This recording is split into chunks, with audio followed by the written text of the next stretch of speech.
right. A lot of families used to own farms. Like, yeah, my grandmother had again, up until she passed.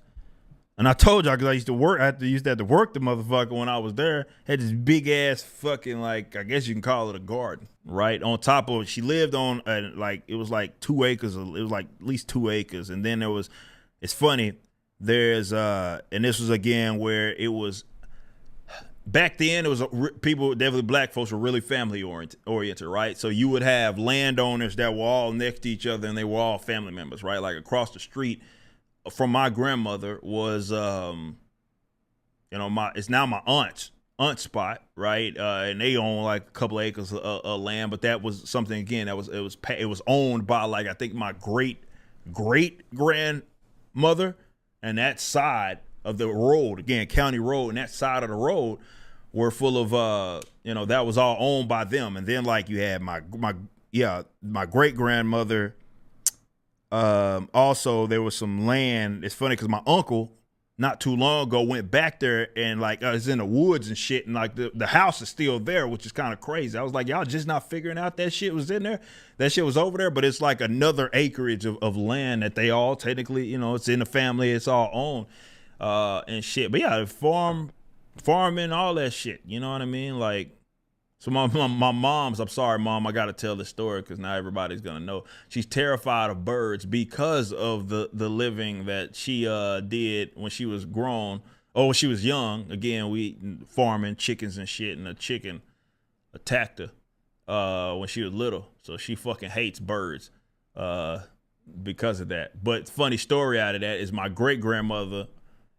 That chicken had no business chasing my mom's, and my great grandmother. So her grandmother grabbed the chicken, broke the chicken's neck, and they ate that motherfucker the same day, like on the spot, like broke the chicken's neck.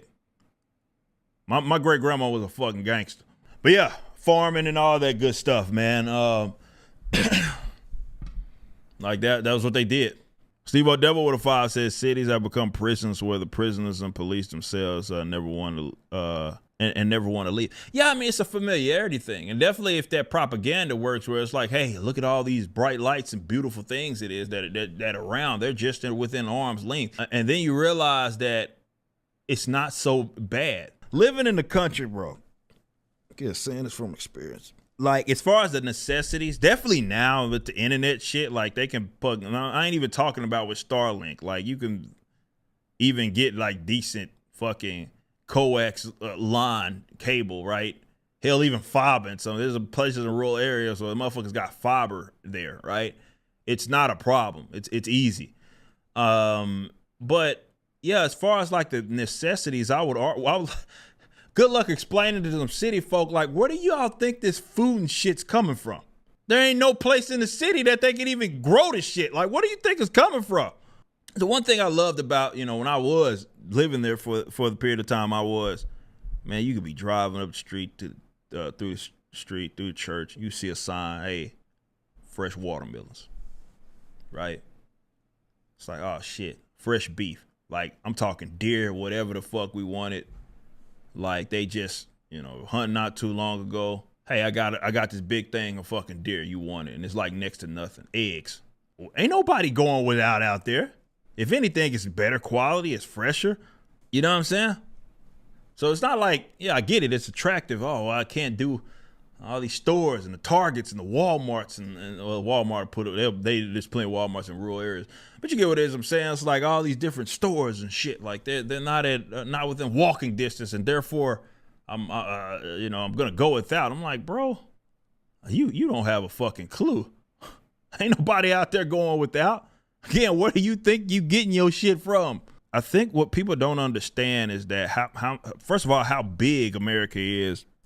It's just the various types of subcultures and different types of living that there is. Like, you can be one place and be another, and you'll be in another. It'll feel like you're you might as well be in a different country. And from a geographical spot, you are. Like, if in comparison to anywhere else, like Europe and shit, you're in another country. Like, it is different. It is fundamentally different. PS property tax. But even then, like, most of those property taxes for those types are going to be next to nothing.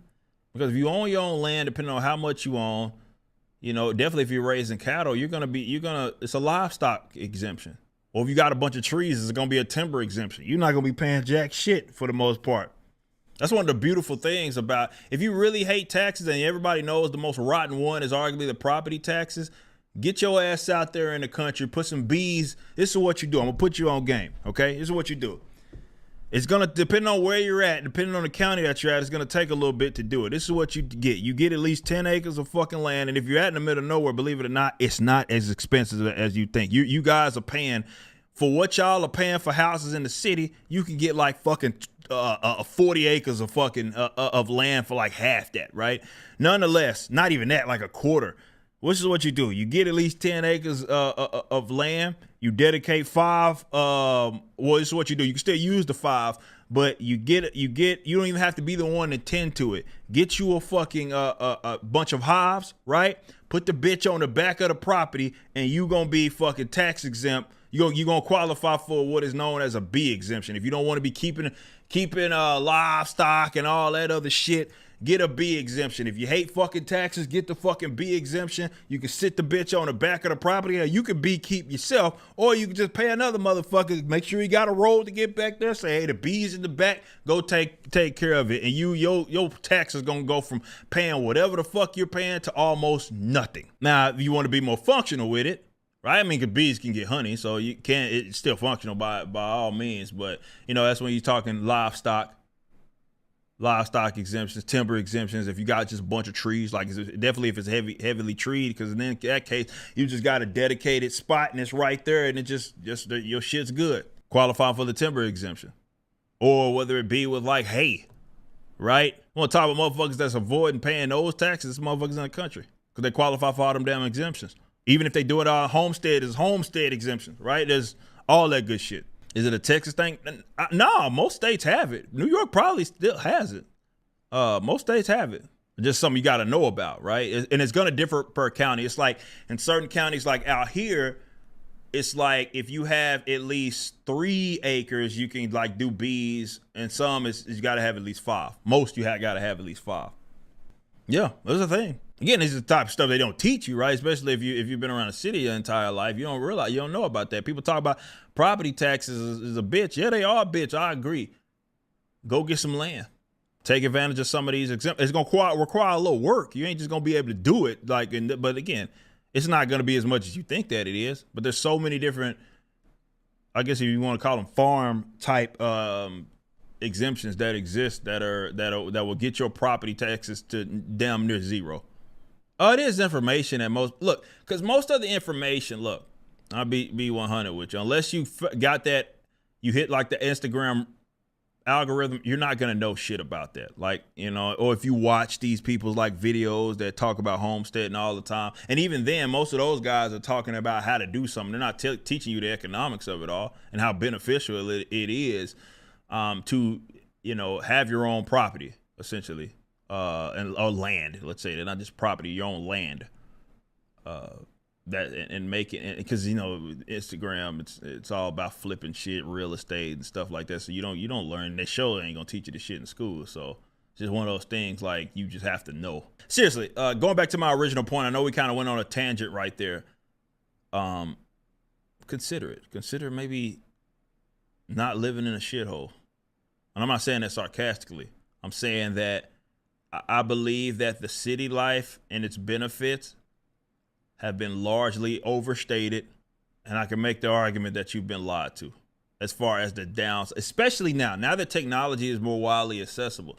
So if you wanted to say, it was the internet thing, you can't make that excuse anymore. There's too many options out there. Motherfuckers got fiber in rural areas. But yeah, I encourage you. It might be a little culture shock, but you'll live in a spot, especially for those of you that have families, man. You live in a spot and you'll never go without. Alpha Core #1's pre-order is live. Written by the legendary Chuck Dixon and penciled by Joe Bennett. Visit Rippaverse.com to grab a copy and any of the merchandise items. Be sure to also check out the animated trailer for the campaign, which is the latest project from Rippaverse Studios. Y'all be easy.